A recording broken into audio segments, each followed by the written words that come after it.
Hey, this is True Crime Stories. Let's take a closer look at what really happened. Okay, so this one has everything. Elite universities, secret identities, Cold War paranoia, and a group of men who spent decades lying directly to the faces of the people who trusted them most. We're going back to Cambridge, England, the 1930s. Cambridge University in the 1930s is exactly what you're picturing. Old stone buildings, formal dinners, men in suits debating the future of civilization over tea. It's the kind of place that produces prime ministers and intelligence chiefs and people who run the world from very comfortable offices. But it's also the 1930s, which means Europe is in chaos. Fascism is rising. The Great Depression has shattered the idea that capitalism works for everyone. And for a certain kind of idealistic young student sitting in a Cambridge lecture hall, the Soviet Union looks like genuinely the answer. Like maybe communism is the system that actually solves things. And Soviet intelligence is absolutely paying attention to Cambridge. Because why recruit a random person off the street when you can recruit someone who is about to walk directly into the British government? That's exactly what they did. 5 men, Kim Philby, Guy Burgess, Donald MacLean, Anthony Blunt, and John Cairncross. Recruited during their university years, most of them in the early to mid-1930s. And here's the part that makes this so remarkable. They weren't asked to do anything immediately. Soviet intelligence wasn't looking for quick results.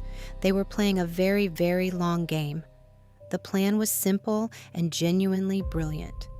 Get inside, rise through the ranks, and pass information along the way. So that's exactly what they did. MacLean joined the Foreign Office in 1935, handling diplomatic communications, eventually getting access to information about atomic energy policy and the early architecture of NATO. Burgess worked his way through the BBC, the Foreign Office, the British Embassy in Washington.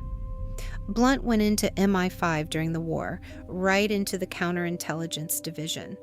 Cairncross ended up at Bletchley Park. Yes, that Bletchley Park, where the Allies were breaking access codes. And Philby. Oh, Philby. Kim Philby rose to become head of MI6's anti-Soviet section, the division specifically created to counter Soviet intelligence. And then, as if that wasn't enough, he became the British liaison to American and Canadian intelligence in Washington. The man tasked with protecting British secrets from the Soviets was a Soviet spy for years. Here's where things start to crack. And the fact that it took as long as it did says everything about how good these men were at what they were doing.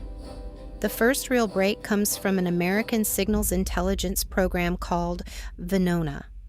It's this long-running secret effort to decrypt Soviet communications, running since the 1940s, deeply classified, not even shared with all Allied partners.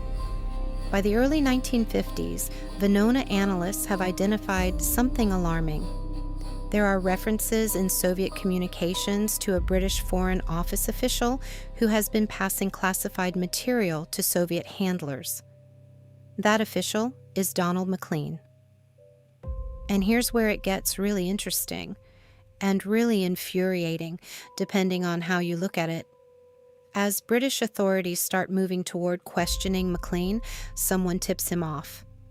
That someone is Kim Philby, who has been informed about the Venona investigation through his position in Washington.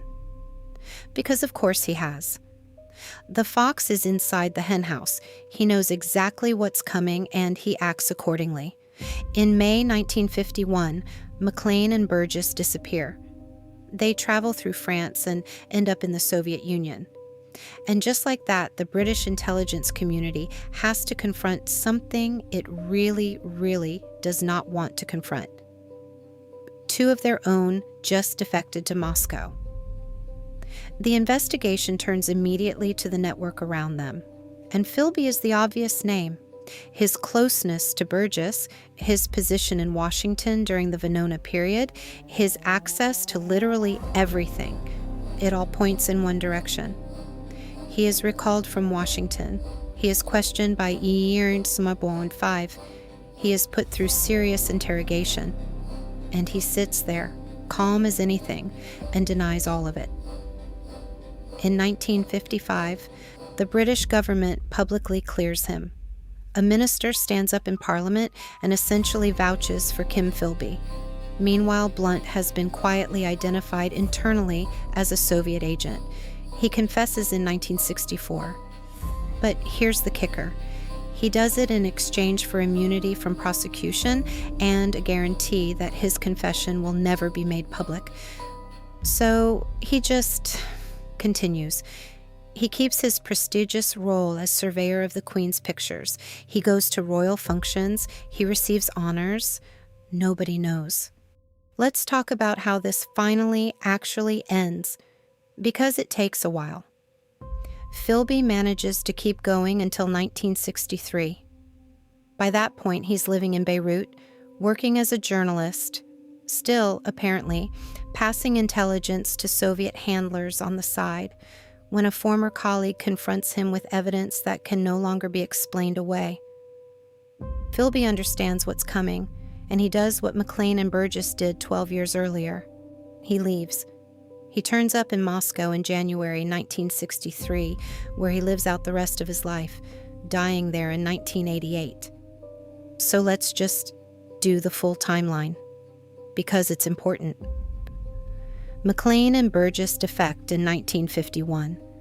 Philby disappears in 1963.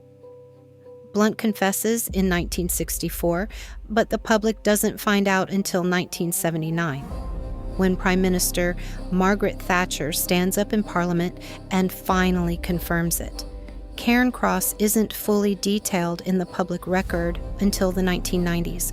A network formed in the early 1930s isn't fully accounted for until 60 years later.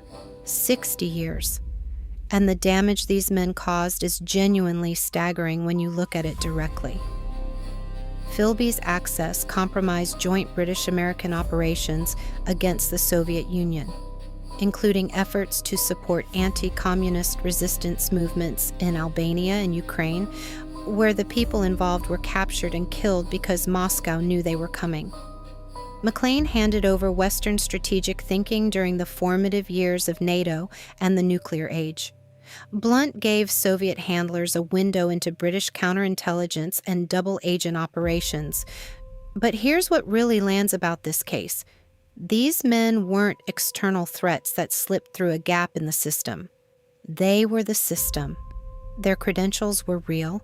Their positions were earned through legitimate means. The institutions they worked for trusted them completely. Because those institutions had no framework at the time for imagining that one of their own could be doing this.